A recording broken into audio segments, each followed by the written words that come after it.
sisters, welcome to El Shaddai DWXI, Prayer Partners Fellowship International, where Jesus Christ is Lord! Where Jesus Christ is Lord! Where Jesus Christ is Lord! And I hear you again, brothers and sisters, that Jesus Christ is Lord! So my name is Brother Joshua. Your MC for today. So, kamusta na mga anak ni Yahweh El Shaddai? Thank God, I'm blessed, happy and prosperous talaga. Magaling na, mayaman na, matalino, matuwid, marangal, wagas na pag-ibig, malaya, kaya kakalooban, malinhawa at karuan.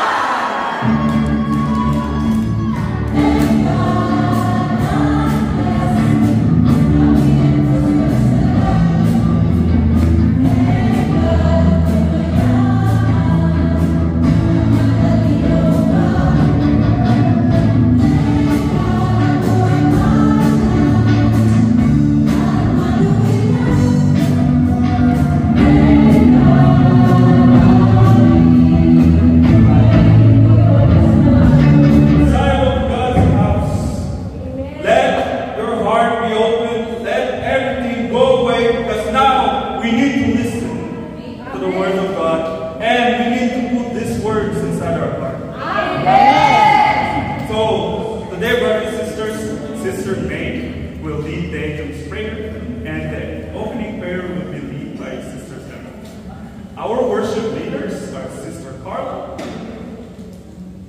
and to give us the inspirational talk will be Brother Zoilo, and the chosen vessel of the Word of God is Sister Joy. So, please, brothers and sisters, may we ask everybody, please rise up for our Angelus prayer.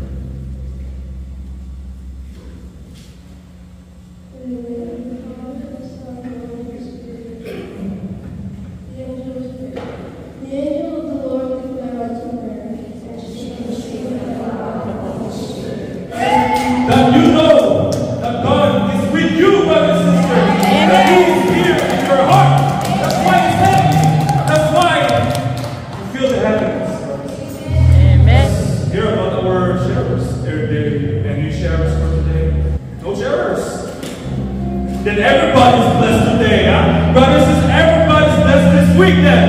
Amen. So, well, there's no sharers? Then everybody should share it, brothers and sisters. Everybody will share their blessings, everybody. So let me call up for, hold on, everybody, any newcomers, brothers and sisters. They're coming, brothers and sisters. Amen, amen. Well, let me call up to Brother Zoilo for the inspirational talk. So, brothers and sisters, let us turn up our cell phones so we cannot disturb anybody in the front and open our hearts so we can accept those words. Right, brothers and sisters? So let's pull up Brother Zoilo to do the inspirational talk.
We are here gathered in your name to give you praise, to worship you in the Spirit and truth.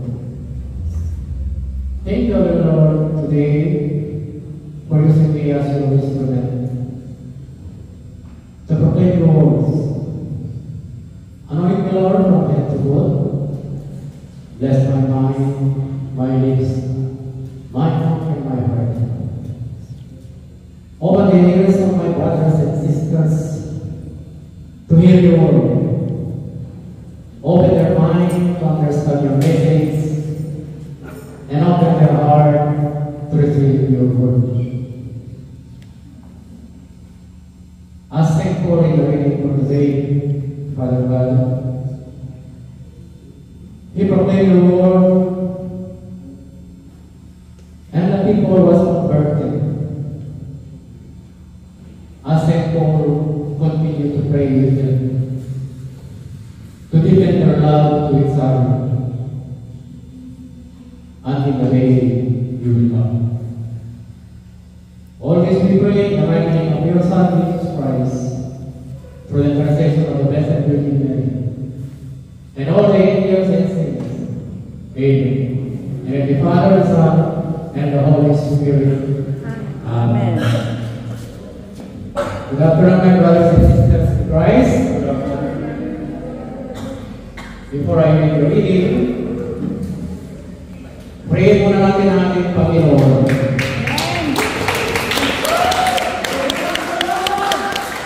Amen.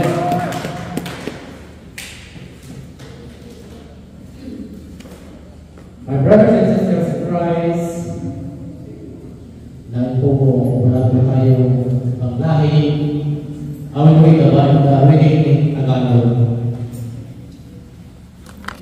A reading from the letter of Philippians chapter 1, verses 3 to 6, 8 to Philippians chapter 1, verses 3 to 6, and 8 to 11. Ito ang sinasabi. Nagpapasalamat ako sa Diyos tuwing maalala ko kayo. Ang aking mga panalangin ay para sa inyo, ay laging pulpos ng kagalakan. Dahil sa inyo ito sa pagpapalaganap ng mabuting balita tungkol kay Kristo.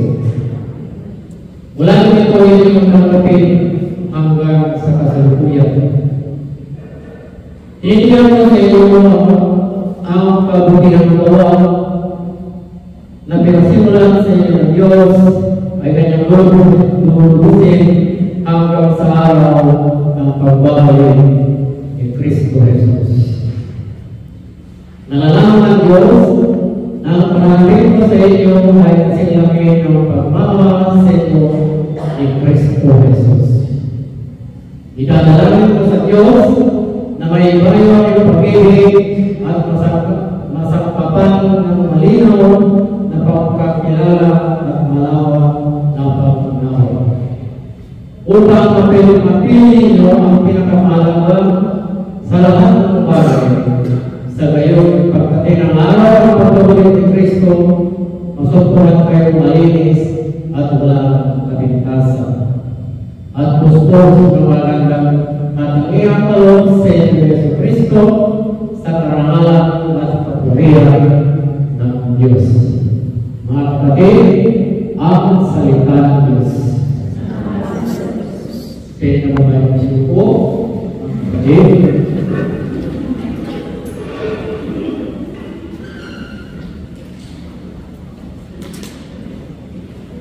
My brothers and sisters in Christ, in this reading, the context of this reading, ang nalaman po ito ating binasa ay ang it's about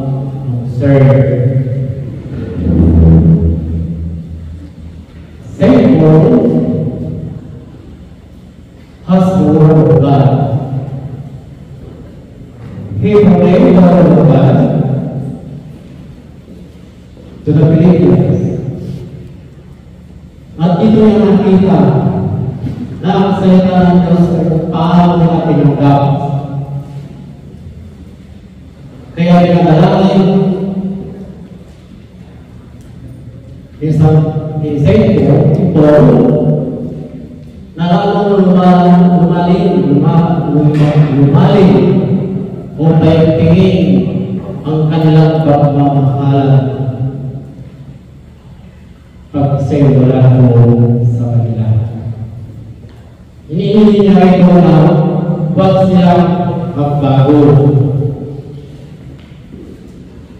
Nagpapasalamat ko sa ito sa mga tao na tumanggap sa salita ng Diyos dahil tinuruan siya ay talaga ang salita ng Diyos. Amen? Mga kapatid ko kay Kristo, tayo ba yung muna na? Sino mga muna na rito? Pakikas po yung muna ito.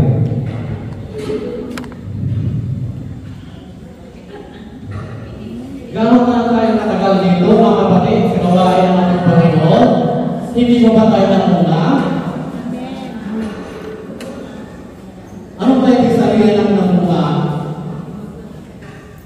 Bago. Noon makantay tayo. Yung pagpumunga natin, mga kapatid ko kay Kristo, yung ugali natin at pagkatao natin. Kung may nakakapansin sa inyo o sa atin,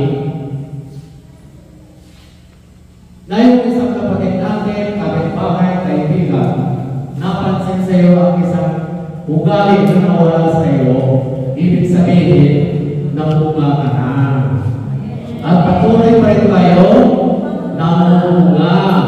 Paano kayo namunga? Makinig ng salita ng Diyos. Yun ang sinasabi ni Paul sa mga Philippians. Huwag silang magbago hanggang sa pagdating ng ating Panginoong Jesus. Dapat pinakit po tayo, pag natapos natin dito sa gawain, yung salita ng Diyos, huwag natin baliwalain. Wag natin na iniwan dito, iniwan sa sakyan. Dala-dala natin yan. Kasi po yan ang magdiligtas sa atin. You see, here Paul was concerned to the people, not only concerned. He's concerned with a love. May kasamang pagmamahal. Yung ginagawa niya sa mga tao. Pero dito kami dito na tumatayo, nagpapahayag na ang salita ng Diyos. Dahil kami concerned po sa inyo at pagmamahal po sa inyo. Ang pagmamahal na ito ay ang pagmamahal ng ating Panginoon Jesucristo ay pinagkaloob sa amin at pinabahagi namin sa inyo. Amen? Now, my brothers and sisters in Christ, I have 3 words. Before I mention the 3 words, it starts with letter S, L, and L. Paul, she proclaimed the word of God to prepare the people. It's like John in the Gospel. Okay? Kuha niyo mga kapatid. Piniprepare tayo ng salita ng Diyos para sa pagdating ng ating Panginoon. So, 3 words to do to prepare our service. You know, my brothers and sisters in Christ, these 3 words, you can see this in the railroad crossing. Ihuwa yung service na tren. Amen. Yung release na tren, mas mataas sa surface na daan. Bakit? Ano yung bakit? Bakit? May babala. Ang dahan-dahan yung driver. Kaya mas mataas yun. Well, yun? Tingnan sa Pilipinas dito. Mataas yung ratings sa kalsada. Bakala yan. To avoid accidents. To reduce your speed. Pagkalanan ko siya sa atin na tayo magpabigla-bigla. So, we will start on S. Stop. Stop. Sa Isaiah chapter 1 verse 16. Wash ourselves clean. Stop all this evil that I see you doing. Yes, stop doing evil. My brothers and sisters in Christ, sinasabi ng Diyos sa atin, ihintunan na natin ng paggawa ng masama. We need to prepare ourselves. Ito ang mensahe ng ating Panginoon sa atin. Stop complaining. Stop complaining. Para tinawag sa mga Israelita, ng kanilang paglalakbay mula ng ginawa ni Jesus sila sa Egypt at pagkaloob sa province lang. Puro complain. Hanggang sa ilang taon lang yung paglalakbay nila, inabot sila ng 40 years. Gawin po tayo sa prayer request natin.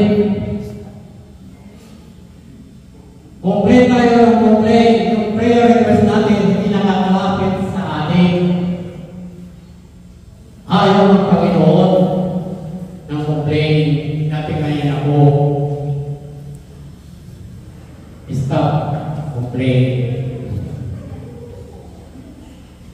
My brothers and sisters in Christ, I just want to share something how God is good to me. The other day, I gave it to my boss. Siya say, ito sa appointment ng gawin. So, napabalik na kami.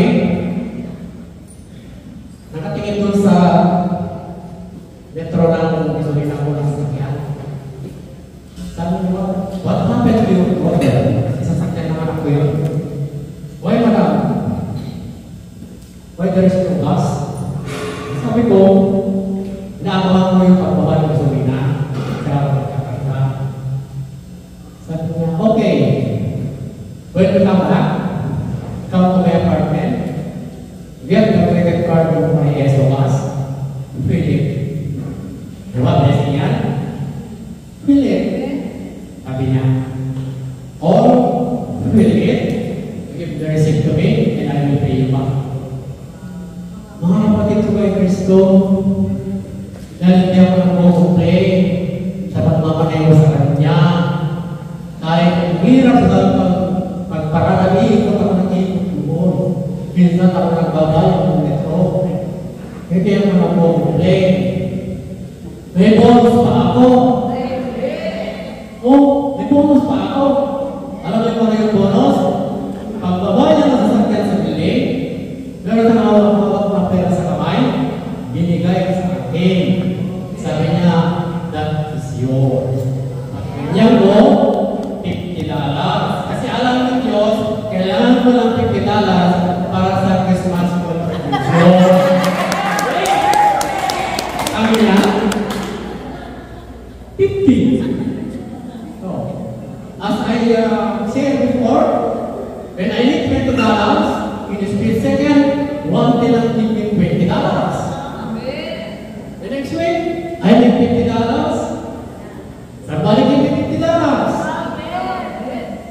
Dahil, ang sabi ng Diyos, huwag mabahala bukas kung ano kailangan mo, ilang hiniling mo, huwag kang hiling ng labis.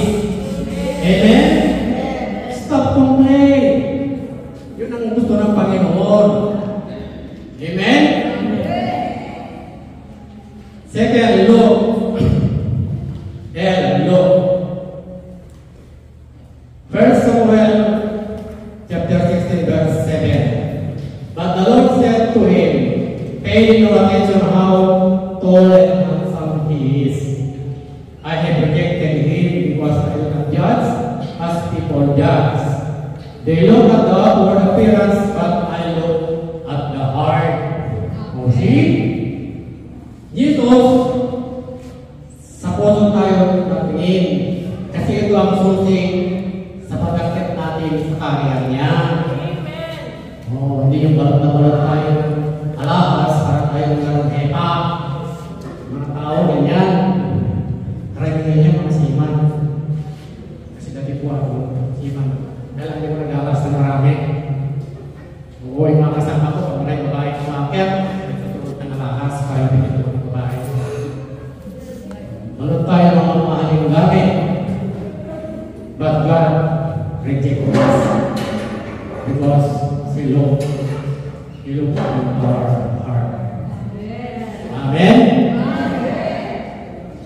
The last word is listen. Letter L, listen.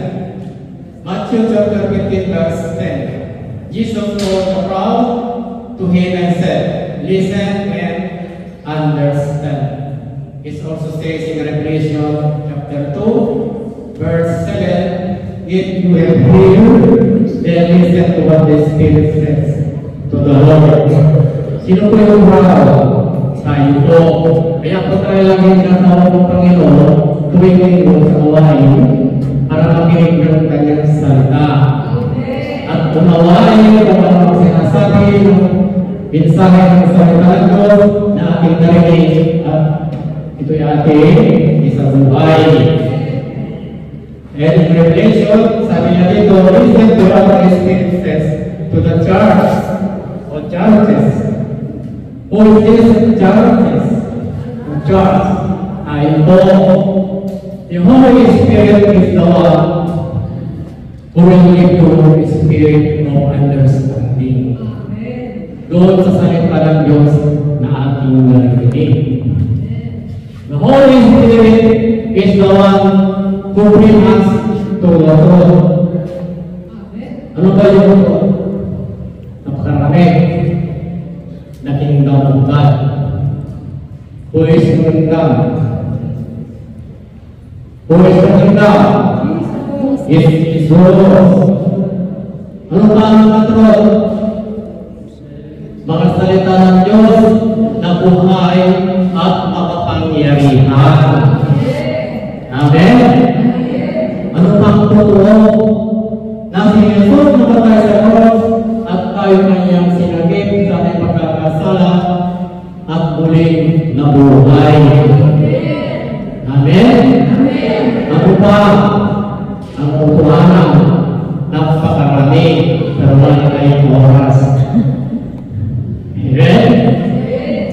My brothers and sisters in Christ, let us have concern to others with love. We can do this if we serve our Lord God with a heart full of devotion.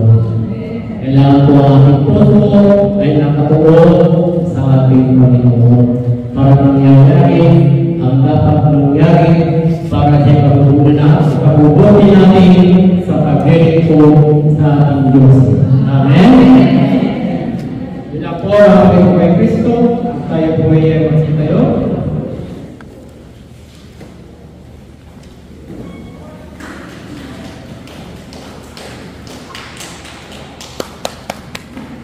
Sa alam naman ng Espiritu Santo.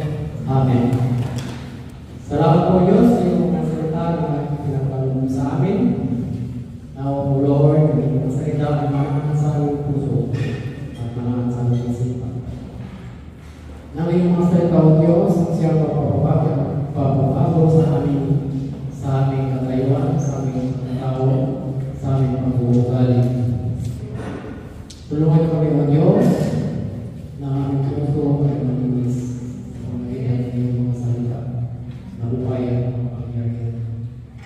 Upang makikihanda namin aming sarili sa iyong pagdating sa takdang panahon. All this we pray in the mighty name of your Son, Jesus Christ. Amen. In the Father, Son, and Holy Spirit.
taken from Luke chapter 3, verse 1 to 6.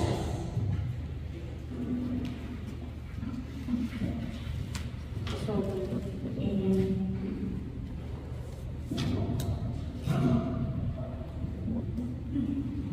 A reading from the Holy Gospels according to Luke.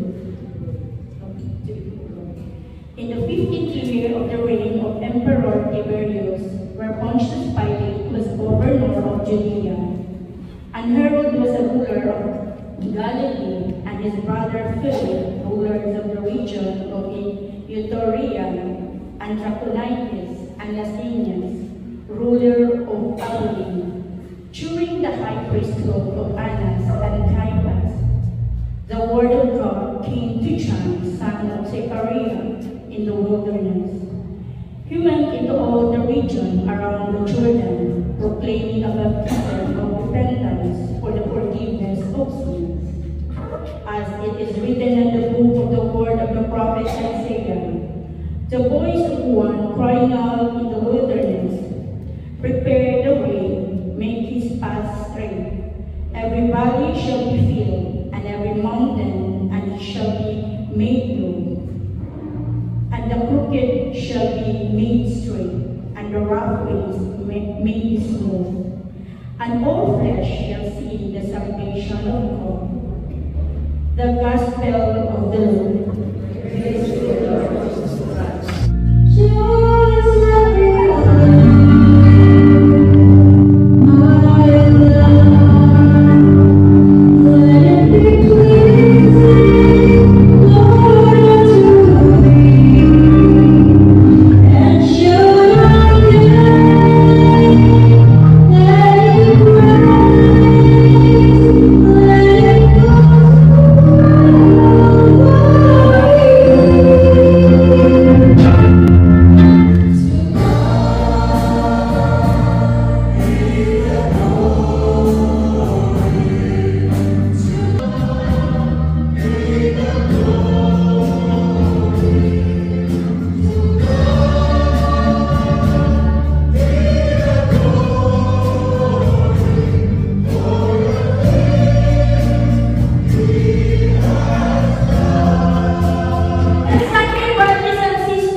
For His coming. Amen!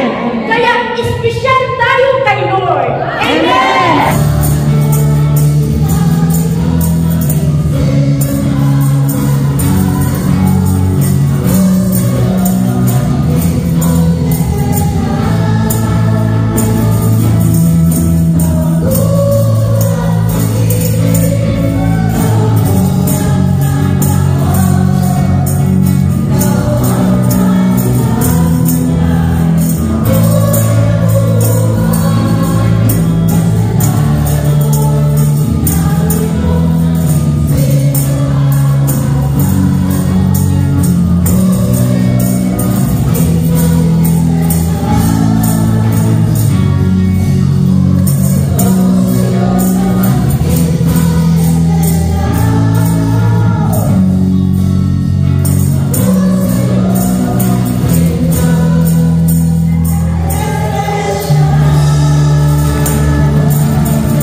Special. Kasalanan natin ay pinawi niya. Maging sino man tayo, ano man tayo. Ang true enough, brothers and sisters, wala pong napakasamang tao na di kayang abutin ng kapayapaan. But, we do something. We need ngunit. Meron tayong gawin or gagawin. So let us continue as we go along para maintindihan natin, malaman natin ano ang gagawin natin. Amen? You still remember the message of Sister Nunette and Sister Nida last week? So this is a continuation. Our topic is the continuation no? And since we are still in the second Sunday of Advent, at i-review ko lang ang Advent para mas malinaw sa atin. Advent is the season of preparation, is a season of preparation for the coming of our Lord Jesus Christ. And His first coming, of course, is as a man, and He was our Messiah and a Savior. That's why we are celebrating Christmas. Amen? Then He comes always in every moment of our life. And His second glorious coming, no, which we are looking forward with a hopeful expectation, because He will come again in power and in glory to judge the living and the dead, to fulfill His eternal kingdom. And this is the most important thing na dapat nating paghandaan, brothers and sisters. Supposed to be Advent is intended for a season of fasting, a time for reflecting, a time for self-examination, a time of intense prayer. But look, brothers and sisters, people today, nowadays, are so much busy with the world, no? Too much attachment of material things. That is temporary. Too much busy preparing, shopping, decorating, with extravagant decoration, preparing of external things. Wala akong masama niya, no? At as long as hindi po tayo mabaon sa utang. And in the midst of our busyness, our preparation, si Lord pa rin ang nasa puso natin. Amen? Sad to say po, people just simply depart the meaning of Christmas. Amen? Hindi na po nagkakaintindihan at nagkakaunawaan ang mga tao, no? At ang mali, ginawa ng tama, ang tama, ginawa ng mali, ganito na po ang mundo, no? So where is the spirit of love, the spirit of peace, the spirit of joy and humility? Nasaan na? We don't feel anymore, we don't feel the essence and spirit of Christmas anymore. No? And Christmas is so meaningless because there's too much chaos in the heart of the people. Ang dami na natin pinagkaabalahan instead our spiritual life. Amen? Kaya nakakalungkot po, brothers and sisters. People are away from God and we are separated from Him. Because of our sinfulness, our self-centeredness, our ego, our pride, our jealousy, our envy, nandiyan na po lahat at palagi na po natin itong naririnig dito sa gawain. Amen po ba? Amen. Kaya piling-piling na yung tayo natin eh. Amen? That's why in the gospel, the word of God came to John, the son of Zechariah. And that is John the Baptist. He was the messenger. He was the one mentioned by Prophet Isaiah to prepare the way of the Lord's coming. And he is the one voice crying out in the wilderness for proclaiming for the baptism of repentance of our sins. And now is the time, brothers and sisters. Now is the time to prepare ourselves spiritually. Now is the time to examine ourselves. No? Examine ourselves, our sinfulness, that convict us. Diba? Lahat naman tayo nagkakasala. Amen? Amen. For all have sinned and fallen short for the glory of God. Amen? O sinong walang kasalanan dito? Taas ang kamay. Sino ang walang kasalanan? So lahat tayo. Amen? Now, preparing the way of the Lord's coming is to repent. Repent of our sinfulness. Turn to God, for the kingdom of God is near. And with our true repentance, yung totoo nating pagsisisi, we will be reconciled with the Lord. And with that reconciliation, there will be an internal cleansing in us. Lilinisin yung puso natin, yung buhay natin, upang ang Diyos ay makapasok sa buhay natin, sa puso natin. Amen? Amen. Now, pagninilaya natin, what is repentance? Alam natin, no? Naintindihan natin. In Tagalog, it is pagsisisi. Right? Repent is magsisi. Tama ba ako? Amen. So, pagninilaya natin, upang lalalim ang pag-uunawa at lalalim ang pag-iintindi natin ito so that we have more of deep relationship with the Lord and we become more mature Christians. Amen? Amen. Amen. So, repentance is our turning point. Because it is through the goodness of God that sinners lead back to repentance. And this is the most important thing, important step in our life to have eternal life. Sino ang gusto ng buhay na walang hanggan? Amen. So lahat tayo, lahat kami, Lord, dito, Lord, gusto ng buhay na eternal life. Amen? So we need a decision.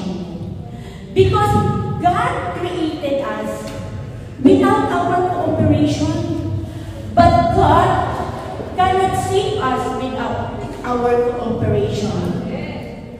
That's why repentance requires and involves our decisions to stop our sinfulness, to turn away from our sins, and accepting our needs for Jesus, that we cannot do it on our own selves. And we can be perfect enough to make our life holy. Amen? That's why there's two parts consist of repentance. First is admitting we are sinners. We commit a mistake. We are lost. Admitting that we are not the center of this universe. God alone. Na hindi lang tayo ang sikat, hindi lang tayo ang bida, hindi lang tayo ang lahat sa buhay dito. You know, and admitting that we are somebody who knows everything. No, we admit na hindi naman tayo ang tao na nakakaalam ng lahat ng bagay before. Amen? So, handa ba tayo lahat na ito? Handa ba tayo, brothers and sisters? It's time to ask ourselves. Amen? And second is turn 180 degrees. Talikdanan natin. It's time to go God's ways. Do God's ways instead our ways. It's time to do what God is telling us to do. Amen? Talikdanan yung mga lumang pamumuhay natin, yung mga lumang mga liko-liko nating katuwiran, liko-liko nating paniniwala sa buhay. Time to change. Time to change for a new direction upang we become a mature Christian, maging matuwid and become holy. Amen? Always remember this, brothers and sisters. Repentance is not just a one-time event. Amen? Hindi po. It is not just, we just do it once. No. We need to be consistent. Bakit, brothers and sisters, we need to be consistent? Because it is a continuous process in our life. Amen? It's a continuous process. Until we see the glory of God, until we see na naghahari na si Jesus sa puso natin, because our life is a process. Amen? And by the grace of God, maayos at matutuwid din yung buhay natin as we go along with the process.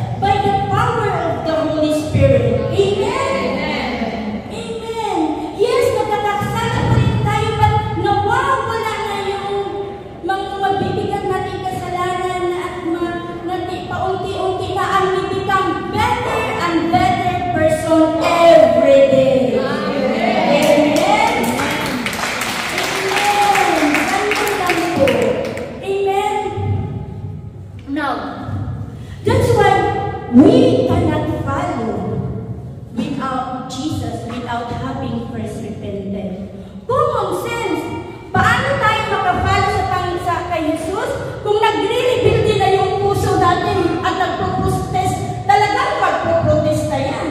Amen? Amen? That's why, ano kailangan natin gawin? Repent. Repent kahit ano pa ang dahilan, kahit pa ano pa ang katuwiran natin. Repent. Bakit? Bakit? Dahil ang kalaban natin ay sarili, ay mismo sarili natin. Wala na pong iba. Sinong nagsisimba? Ano sinasabi sa penitensya? I confess to Almighty God, to you, my brothers and sisters, through my faults, through my grievous fault. Sa Bisaya pa, akong sala, akong dakong sala. Amen? Wala na tayong sisihin ibang tao, brothers and sisters. It is ourselves. At sabi ng Diyos, do not be evil with evil, but pay evil with good. Oh, love God above all, and love your neighbors as you love yourself. And do not conform any longer to the pattern of this world, but be transformed inwardly. Mga salita po yan ng Diyos to correct us, to win us, brothers and sisters. Kaya wala tayong kawala kay Lord. Alam na alam ni Lord ang puso natin.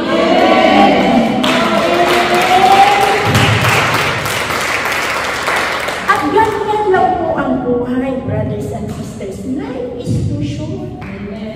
So let's enjoy and rejoice with the Lord. Amen?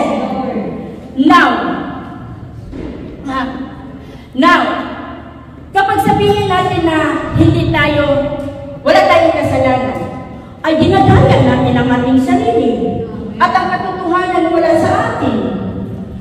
At kapag ipinahayag naman natin ang ating mga kasalanan sa Diyos, tiyak yun, maasahan natin na pagpatawarin tayo ng Diyos. At lilinisin niya ang ating mga kasamaan dahil sapagkat ang Diyos ay matuwid. Amen? At kapag sabihin naman natin na hindi tayo nagkakasala, ginawa natin sinungaling ang Diyos. Amen?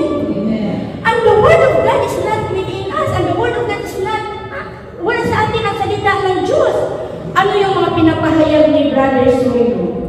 So, ganun po yun. That's why we need to be serious enough the Word of God. Susundin na po natin ito and obey in order for us to become holy, because God is holy and He created us in His image and likeness, so that we too become holy. Amen? Amen. Ano ang acronym ng holy? Isip-isip, ano ang acronym ng holy? Ano?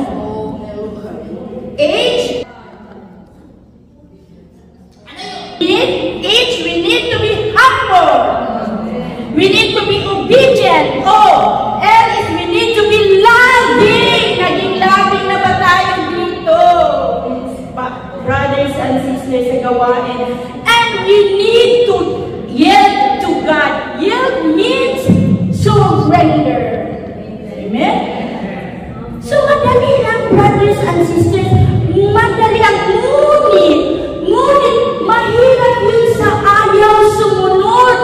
Amen? Pero madali yun sa gusto dahil tayo ay gagawa ng paraan. Tayo ay makasunod kay Lord. Hindi magre-rebuild din yung puso natin. Amen? Amen. Madali. Gusto nyo ng pinto? May kanto? Gusto nyo ng pinto? May isang pare. Kasi seryoso na kayo masyado. Kaya may isang pare. At nakita niya yung parutyanan niya. Nandoon silang dalawa sa heaven. So tuwang-tuwa naman yung pare. Sabi niya, "Uy, siguro membro yun ang Inshaddai." Sabi niya, "Uy, sister, I'm so glad you are here." Sabi nung pare. Sabi naman ng babae, "Yes, but humihigbi siya." "Yes, Father, thank you so much. Talagang napakabuti ni Lord, Father. Oh, you know, Father, in spite that I have a encounter a lot of persecution, trials, suffering, Father. Talagang nagsusumikap ako, Father, para makarating dito. So sabi na, talaga, Father, Father, there are really times that I almost give up, Father, because of pain, of emotion, Father. Talagang gusto ko na rin talagang bumigiba, pero talagang napakabuti ng Diyos, Father. Ang bait-bait talaga niya. Nandito na kaming dalawa, pati yung asawa ko, Father. Kundi sabi naman ng pare, wow, it's good. Bakit ka pa umiiyak? Bakit siya umiiyak? Because, Father, you know, I saw the mistress of my husband over there.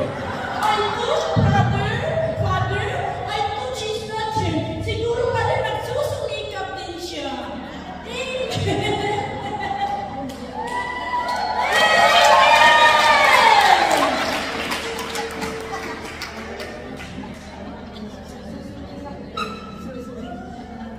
Henry.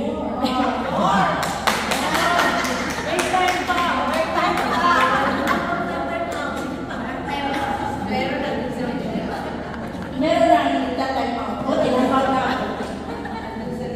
Sabi, in Hebrew 14 to 12 or 14. Therefore, make every effort living in peace with everyone. Amen. Lord. Because without holiness, no one can enter the Lord. Amen? Amen. Kaya nga manatili tayong tapat hanggang wakas upang tayo ay maligtas. Amen. At once we do it, brothers and sisters, for sure, our life is always Christmas. Amen. Our Christmas is fruitful, joyful, peaceful, that money cannot buy. Amen. Siksik, higit, at umaapaw ng pagpapahal. Do you like that? Amen. So, all flesh shall see the salvation of God. Yes. Amen.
future, ang aming finances, at ang aming family, O Lord God, na alam namin, O Lord, ito ay maayos at matutuloy din in your mighty hands.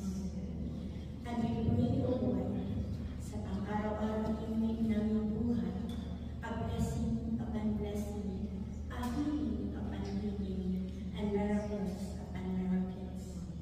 And bless our prayer request, Lord, our tithes, our love offerings, and all the articles na tinataas namin sa iyo. Alam namin, O Lord God, na walang mahirap na bagay sa iyo, that you will make a way where there seems to be no way, Lord, na ang lahat po ng aming kahilingan ay iyong nang tingin. Na patuloy mo kaming pagpalain sa araw-araw, O Lord God.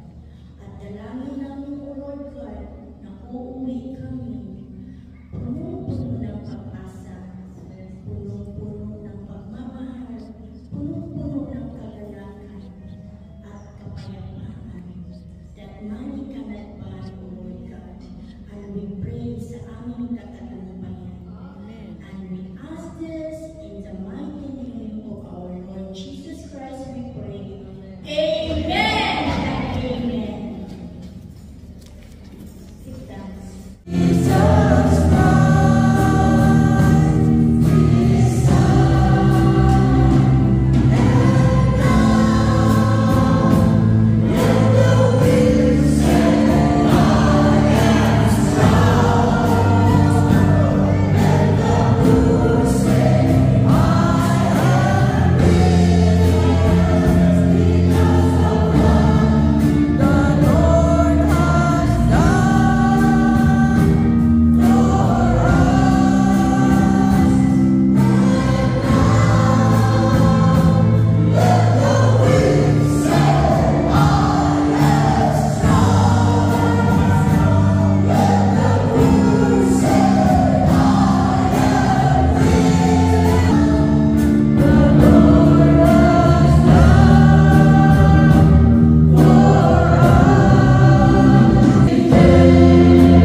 Brothers and sisters, thank you for coming today. Thank you for being here, staying here with your fellow brothers and sisters. Thanks for opening up your heart to the people in front that share their words. Right, brothers and sisters?